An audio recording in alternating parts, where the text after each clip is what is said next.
So in essence, that's what it is. It's about shifting your mindset so that you're focusing on what I want. And this is typically, and I know the book is called How to Achieve What You Want, but typically that mindset is often referred to as the law of attraction. Yes. Yeah. So, but there's so much more than just the law of attraction in your book. Right. So there are 6 laws. Can you talk us a tiny bit through those laws? Yeah. The first law basically tells us that we are living in 2 worlds. The outside world, which is everything outside of ourselves, and our inside world, which is basically the inside world, is basically our thoughts and our feelings. And the outside world is basically everything we can see and touch. Even our body, which is not our nerve system, in this context, we might want to call outside. Because the mind is the very core of everything.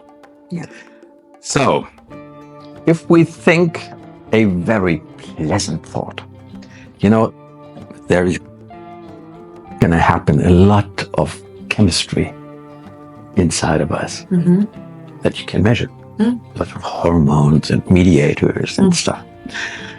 So it begins with a thought that is immaterial, and then becomes more and more material because I'm thinking something pleasant, and serotonin and oxytocin and all the nice hormones that make us feel good, they are released.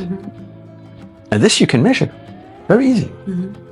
And maybe your blood pressure goes up, or if it is high and you are, in a really exhilarated mood, may go down or whatever, but everything there is measurable.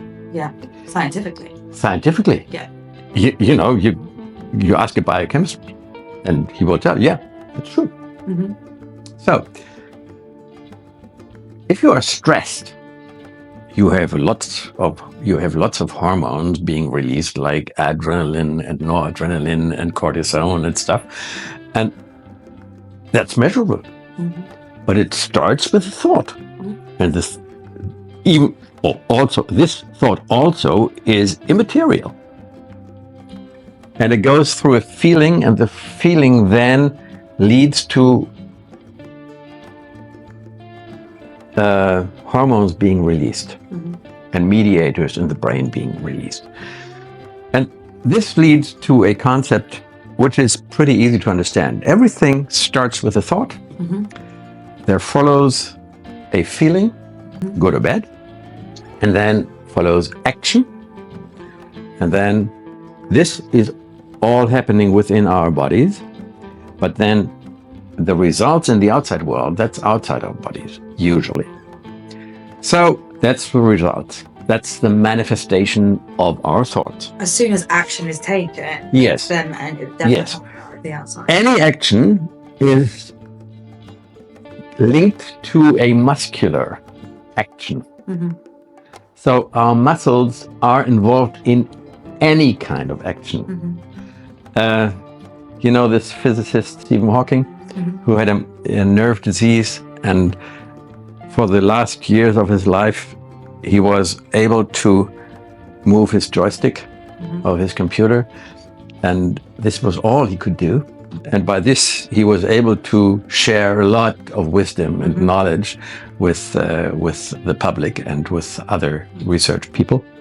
When he couldn't move his hands and his fingers anymore, he learned a language that just works with the movement of his eyeballs.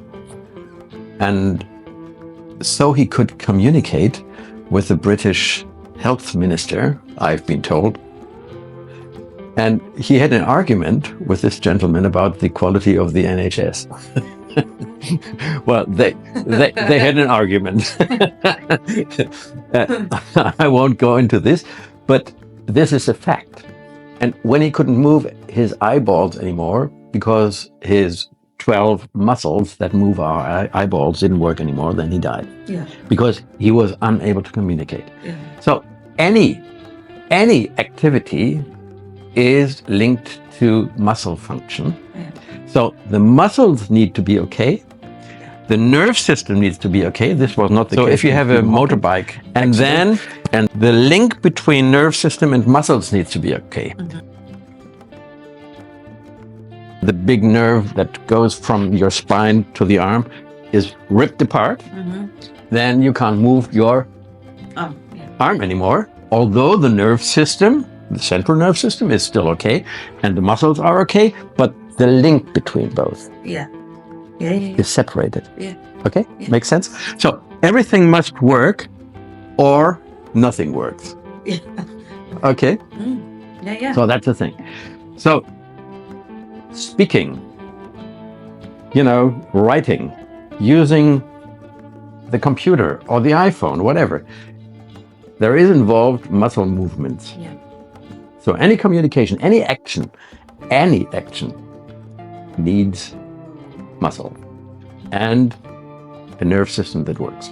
So, and then we see in the outside world, we see a result, a manifestation of what we've thought and felt and done becomes reality in the outside world, and then it is visible or audible or whatever to everybody.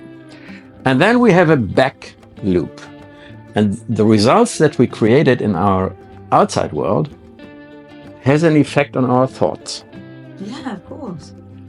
And then if the result is something we are pleased about, then our thoughts are positive, and we say, wow, yes, I done it, made it, like this. Wow, it makes me happy.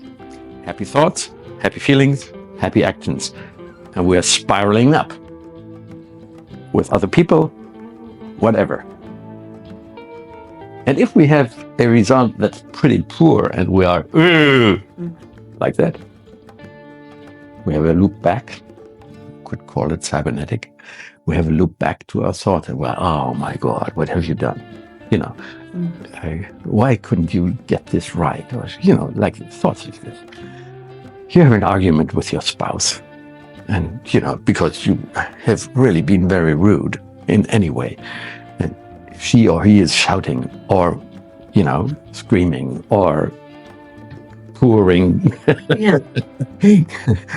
tears, and whatever happens, it has an effect on our thoughts and our feelings and our next actions. And this may spiraling down, then our relation may be spiraling down.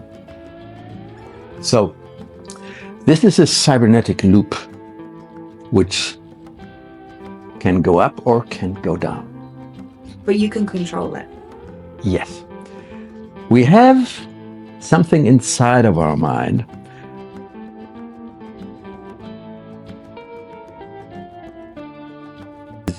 the summary of all of our experiences that we've made in our life so far. We might call our internal map of reality. And this goes from, which is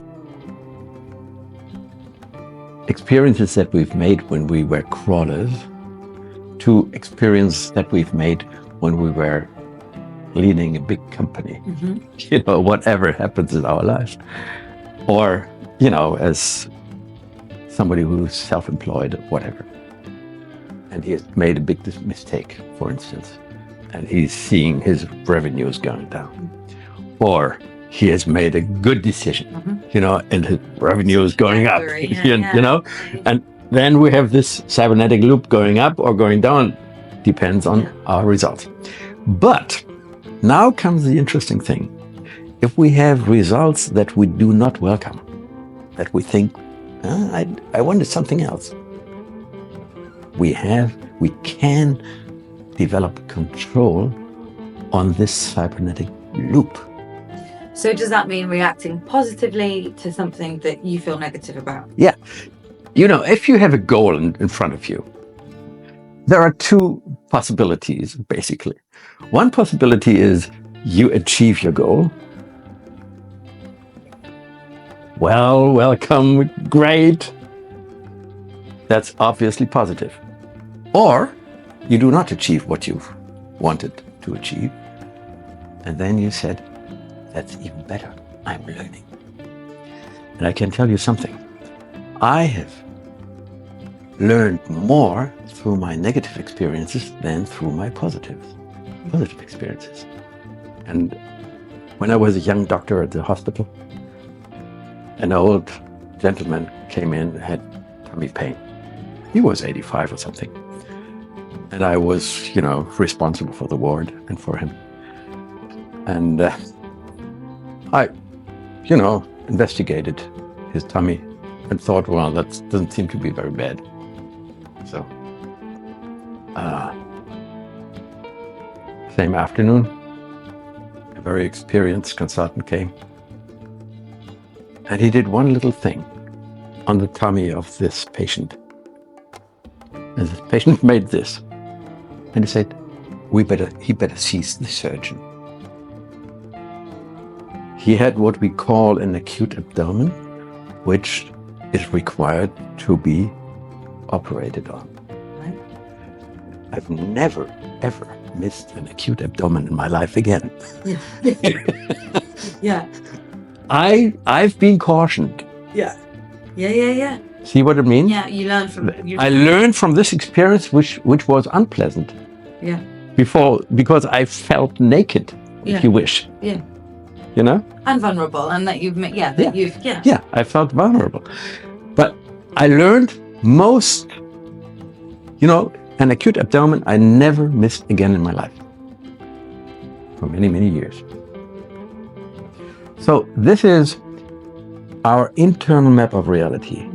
When we see we have failed in such a decision, for instance, normally we have a feeling of guilt or whatever.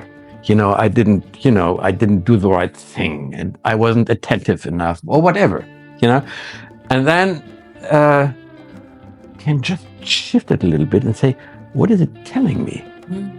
And then I'm going from watching the past and my failure to creating my present and my future. What am I learning out of the past? Mm-hmm. And that's going to create my present and my future. Mm-hmm. And then everything is, all of a sudden, is positive. Yeah. Make sense? Yeah. Yeah. So that's basically in the mindset brain tuning, what we do is we shape the internal map of reality where we judge others and ourselves. We shape it in a way that we feel positive and good most of the time of our lives. There is a lot in our internal map of reality that is absolutely positive. Mm-hmm. If a kid runs into our car, we hit the brake. Yes. Without thinking. Yeah. So that's a pretty good reaction. Yeah. But in many other circumstances and situations of life, we do not want to react. We want to respond. Yes. By reacting, I mean it's an automatism. It's on default. And by responding, I choose. It's not impulsive. It's not impulsive, exactly. I choose. And this is something that is, caught in a small sentence. Awareness creates choice. If I step back a little bit and I see what's happening now, and I see what my impulsive reaction could be, and I step back and say, is that really the best thing you can do? And then I decide, no, it's not. My name is Dr. Wulff, a leading expert in mindset transformation and personal success. By joining me, you will unlock proven strategies to elevate your mindset and transform your life. Explore more in the video description.